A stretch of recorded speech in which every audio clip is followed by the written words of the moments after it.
Are you concerned about the recent changes in human rights legislation in the United States? Well, you're not alone. After the recent decisions by the US Supreme Court to overturn the ruling that gave women the constitutional right to abortion, more and more Americans are assessing their choices and considering moving to countries with more progressive and reliable legislation. Well, the good news is that Portugal is precisely one of these countries, with progressive laws and a solid track record in the implementation of these laws.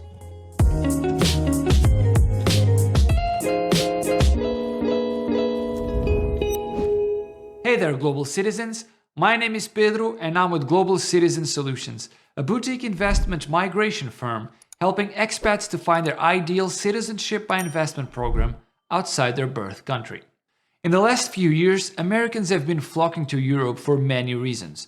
Lots of them want to escape the problems in their home country, such as rising living costs, school shootings, lack of affordable health care.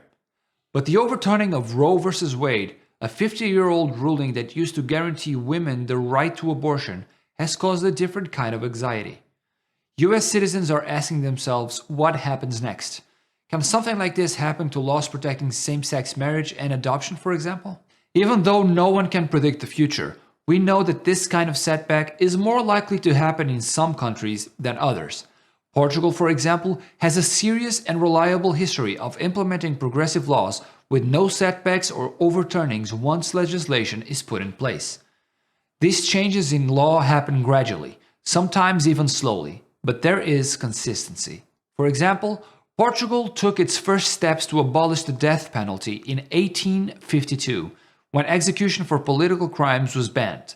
15 years later, legislation was widened to include general crimes, and finally, in the Constitution of 1976, the death penalty was eradicated in all circumstances. The first legislation to guarantee some access to abortion in Portugal dates back to 1984.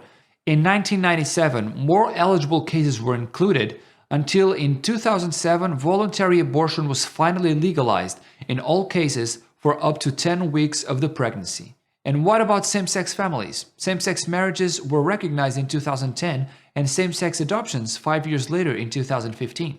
And why are there no setbacks or rules being reversed historically? Well, in contrast to what happens in the United States, where courts can influence and change legislation, in Portugal and in the rest of Europe, once a law is approved, written down in the Constitution and published, it stays that way. Courts and judges may interpret the law and apply it to specific cases, but ultimately they must follow what is in the Constitution. The only way to change legislation is going through the same process again, going back to parliamentary debates, voting, approving, everything. Now that you know a little bit more about human rights and legislation in Portugal, I want to remind you that this is only one of the factors that make Portugal a very special country to live in. The other advantages are well known. Sunny weather, beautiful cities and beaches, amazing food, and affordable cost of living, plus much more besides. So what are you waiting for? Have a look at our step-by-step guide for Portugal Golden Visa for 2022. The link is in the description. And also, if you want to know more about Portugal's progressive laws, you can read the article by our head of legal, Joana Mendonça. The link is also in the description. We believe that everyone has the right to thrive, no matter where home is. And our mission is to match investors to their ideal investment, golden visa program, or tax benefit. Learn more at globalcitizensolutions.com. And last but not least, please don't forget to hit the like and subscribe buttons, and I'll see you on our next video.